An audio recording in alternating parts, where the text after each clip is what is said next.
everybody. This is Dave, one of the rescue instructors from ERS International. And today's video is going to talk about the subject of patient packaging, particularly as it relates to confined space rescue. This will be a two-part program. The first portion will focus more on some of the simple, basic packaging options that the team has. And the second portion will take a closer look at the more definitive patient packaging options for those traumatically injured patients and those that need a little extra care during their handling. Before we get started, let's talk for a minute just about the training environment. Today, all of our demonstrations will be done in a nice, clean, well-lit setting. We'll be working on the tabletop here so that you're able to see the demonstration clearly, but this isn't how you're going to operate in a real confined space. You're going to operate under conditions of limited workspace, limited visibility, wearing fairly high levels of personal protective equipment, particularly your breathing apparatus. So when you train on these packaging options, you should train in that environment.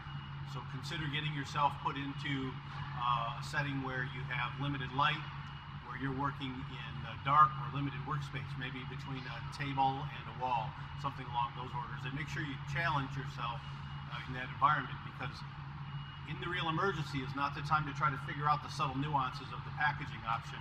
You need to have that stuff dialed in before you get into the confined space. So that said, we'll just move into the first section and take a look at some of our options.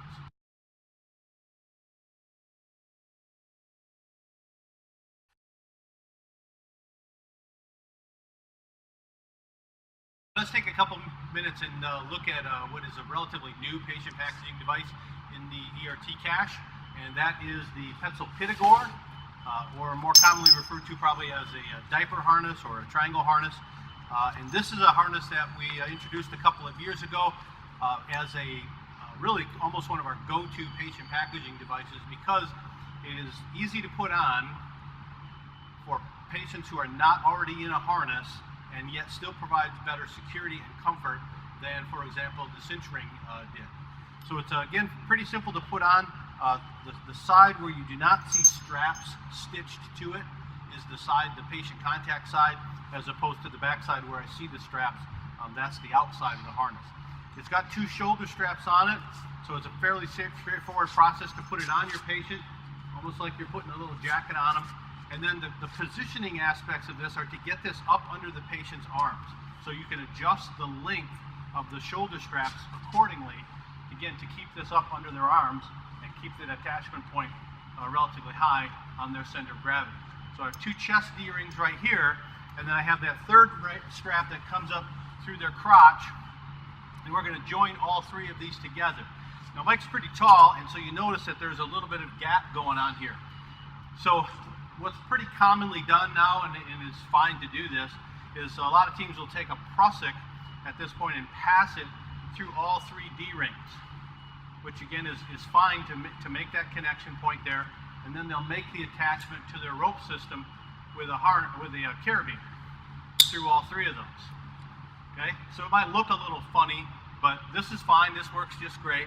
If you have a patient who's not, again, quite as tall as Mike is, you probably don't need to do this, and so we'll just demonstrate that real quick by asking Mike to shrink and just allow us to connect all three of these together, which also is fine. Now we certainly acknowledge that there's some three-way loading going on, some imperfect loading going on in our carabiner, but given the load of just a single person in this scenario, we have no real angst with that. That'll be fine. Just ensure that the carabiner is locked and properly oriented. When the lifting starts, some of these times these D-rings, depending on how you've clipped them, they may try to render or flip into a particular neutral position, so don't have your fingers involved in this part of it when this starts to come under tension. And that's all there is to putting the Pitigor on. It's really fast. It doesn't provide any C-spine control, of course, but it is, again, quick to put on and appropriate for the use of most of our patients, keeping in mind the idea that we want to get into the space and then get out of the space as quickly as possible. All right, let's take a look at one of our most complicated, if you will, and most definitive patient packaging devices, and that's the Yates SpecTac. Now, a couple of the plants may have an alternative to the SpecPak, primarily the LSP Halfback, but the LSP Halfback is kind of going away. If they're still in service, they're good condition, they're fine, there's nothing wrong with those, but any new purchases and as replacements are made are going to be with the Yates SpecPak. So that's the tool that lives in this pretty good sized yellow pouch here that is stored on your cart someplace, and inside the pouch should be a number of items. First off, there should be a C-collar in there, appropriate to whatever you're using in your facility, because the SpecPak is our primary packaging device for patients that have head, neck, or back type injuries that require that additional patient packaging. There's also usually a strap, a wristlet strap in there, which we generally don't make use of very often. It's a little bit of a specialty tool, but that should be in the kit as well. In addition to the lifting bridle. The lifting bridle is a very important part of the Yates SpecPak. I always want to be using either the lifting bridle or a spreader bar when I'm doing my lifting evolutions, as we'll talk about here in a little bit. So that should be in the package as well. And then lastly, sometimes loose, sometimes attached to the SpecPak, be looking for the head and chin straps. Again, as part of that C-spine stabilization, those should be in the bag as well. There's also one more item, the pillows or the pads that end up behind your patient's head to adjust that space in there. There are two of them, and they may be loose in the bag or they may be already affixed to the SpecPak, but make sure that you have those, account for those as well. And then you have the SpecPak itself, a fairly simple to use piece of packaging equipment, but as we mentioned during our intro, you definitely need to be familiar with this, not only in nice daylight conditions, but also in the dingy confines of a confined space where you're trying to put this on a patient. The primary features of the SpecPak include this hard skid plate, or this back plate in here. This is the part that provides the cervical spine immobilization, if you will, or spinal motion restriction capabilities, but it also serves as a good tool to facilitate the dragging of patients, because we have a hard surface that we can drag them again that isn't going to get torn up and cause a lot of damage, which is one of the shortcomings of the LSP Halfback. Then in addition to that, then there are 5 straps basically to deal with here. We have 2 leg straps, we have 2 shoulder straps, and then we also have a waist strap on the inside. So 5 straps to adjust when we're doing our packaging, and we'll take a look at each of those when we get our patient up here. So that's a quick little intro to that. The only other piece of it that you may end up using are the grab handles. So they're black and white, usually with a plastic coating on them. These are not lifting handles. These are simply for carrying or dragging the patient. So there's one on each side, one at the shoulder, one at the side. And then there's also an additional grab handle at the head end of the litter as well, again, for dragging. So we'll get our stage reset here in just a moment. We'll get a patient up here and we'll go over the packaging using the Yates SpecPak. As we get ready to take a look at the details of how to put the patient on the SpecPak, the Yates SpecPak, a couple of things you need to be aware of. Okay, first off, the SpecPak does have a weight limit of 400 pounds. That's the maximum rating on the device itself. And before you package patients in the SpecPak, the manufacturer is now recommending two considerations, 2 things to consider. First off, if your patient is already wearing a harness of some type, a class 3 full body harness, if possible, take that off or cut that off them. So you may think you may need a pair of scissors from your confined space medical kit to use to get the harness off of them to reduce that bulk or those other attachments. And secondly, if your patient is wearing bulky clothing, turnout gear, winter clothing, something like that, again, the recommendation is, if at all possible, to get that off them. So back to, again, the scissors, that you may need to remove some of that from them. We'll talk some more about the specifics of the straps and how snug they need to be in the sequence of events, as far as what order we connect the straps on. But in short, to start to position your patient, we want to get their head just about even with the top of the SpecPak. Okay? That kind of gives you a pretty good landmark. And so that leads us to, well, how do I get the SpecPak underneath my patient, particularly if they're laying down like this? So, Mike, why don't you come on in here and talk to us a little bit about the methods that we have for getting our patient on the SpecPak. Sure thing, Dave. First thing I just wanted to make mention of is that we want to make sure that we have our PPE on. our gloves, medical gloves, as well as the work gloves, because we're going to be entering into this hazardous space and we're going to want to be able to have protection. The other part is we're going to bring the cervical collar with us to allow us to stabilize the patient's neck in the space, but not every time are we going to be able to find the patient in a prone or supine setting. It may be hunched over in all kinds of different configurations within the space. What we ultimately want to do is get the patient in this supine position. So in order to do that, remember we're trying to protect the cervical spine because of all the nerves that branch off there, as well as the thorax, the lumbar. We want to keep that in what we refer to as that neutral alignment. Okay, so what you want to do is stabilize the head first off. And whoever is going to take that manual stabilization, you have to maintain that throughout the time we secure the cervical collar, as well as once the patient's secured to the spec pack. So it's a contract. Might be a little uncomfortable as well, but you're going to be calling the shots as far as all the movements. So the first thing you want to do is grab a hold of the patient and try and have that neutral alignment where the spinal column is directly in line with each other. Okay? From there, we're either going to roll or move the patient. Now, if you feel any resistance when you're trying to do that, don't force anything. What you're able to do with that is just to immobilize the patient in the position that it's found. But if we are able to roll them to where they're completely flat, we'll call where we'll have a couple of rescuers roll the person onto their side, slide in the spec pack, roll the patient back onto it, and then we begin the actual patient packaging procedure after that part. Again, maintaining this manual stabilization until the cervical collar and this is secured to our victim package. Let's take a look at the actual packaging process. As Mike mentioned a minute ago, normally there would be a C-collar in place here, and we would have on our latex gloves and so forth, but again, for the purposes of our demonstration, we'll kind of leave all that out of the place to avoid the confusion. So the one thing that's a little bit unique about the the Yates Spec Pack over the LSP is there is a waist strap.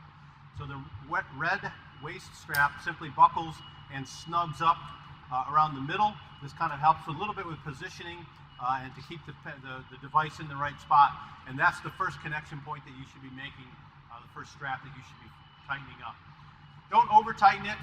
We don't want to restrict breathing or anything like that, but just snug that up. Then the second thing that you need to be connecting are the leg straps. So there are two leg straps. That's the blue straps in our little demo here. They come up between the patient's legs, and they're going to connect one on either side. And the straps do not cross, as it were. The strap on the right side stays on the right-hand side. When you bring the sides of the spec pack up, you want to make sure that the patient's arms are on the outside, okay? So as Mike's got shown there, he's got it folded up there, but I don't want to have the thing coming, the side panel coming around the patient's arm. I want his arm on the outside of the package.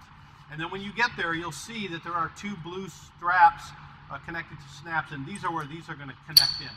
So I'm going to snap those in and snug these up, and these do need to be fairly snug, so don't be afraid to give them a little bit of a tug, but again, they shouldn't be tight enough where they're causing any other injury or discomfort for the patient. Once those are in place, then I can look at the shoulder straps.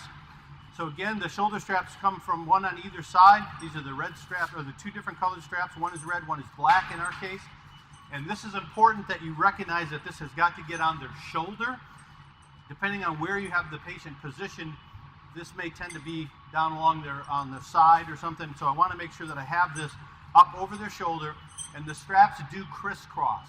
So the red strap from the right shoulder is going to pass over to the patient's left, and the same thing happens on the black one from his left shoulder. Again, there's color coding involved here, so I can clip those on there and pick a side and snug it up first. Usually I'll get out of the way so that Mike can snug his up. And this is going to snug up, again, pretty firmly, but not so that it would restrict your patient's breathing. I still want to be able to get a couple fingers in there and have a little bit of play.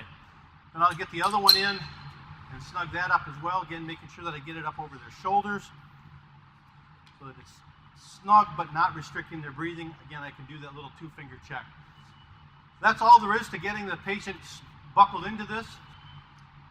All right, let's take a second here and focus in on how we're going to secure the patient's head once we have them packaged in the Yates Spec Pack. So for our little demonstration here, I'm simulating that I'm holding a manual C-spine control, preventing the movement of the head, and Mike's going to apply the the straps. Again, there's no C-collar in our demonstration, but that would normally be the case. So if there is only a single strap to be installed, it's at the head, and it's configured in this fashion here.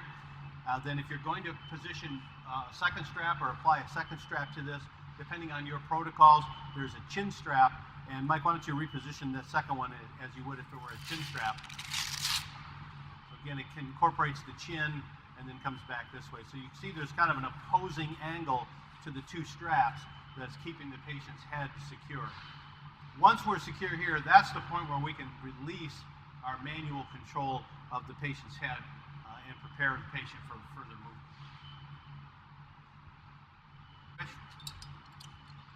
While we're up here at the head end of our patient, let's talk for just a minute about the incorporation of the lifting bridle. And we said kind of during our intro that we always want to use the lifting bridle, either this one, the one that comes with the EH Spec Pack, or the spreader bar during our vertical lifting evolutions. At the head end of the packaging device is this red D-ring up here, and this is a secondary attachment point. Think of it as a belay connection if you want to. It's not the primary lifting point. And one of the things that has come up over the years is the subject of harness hang syndrome or harness-induced pathology. And when you're lifting a patient from this head ring here, they are at risk, particular risk of being exposed to that condition. So anytime you're going to lift the patient, we should be using the bridle assembly that comes with it. And if you, for some reason, find that you have to use the head ring to do the lifting, limit the hang time to no more than about 7 minutes. That's the recommendation from the manufacturer. Maximum of 7 minutes when you're lifting from that ring. But again, our normal process is going to be to attach the bridle, and that's the red straps here in our little setup, to the two red rings on the front of the patient, one to the right side, one to the left side. And then the blue strap is simply, as you may recall from previous training, the blue strap is simply to adjust the angle that the patient hangs at. So that just gets connected into this red ring, and then it gets adjusted, particularly once your patient gets hanging in a vertical orientation. I can adjust the length of the strap to shorten or lengthen it depending on how upright I want them to sit.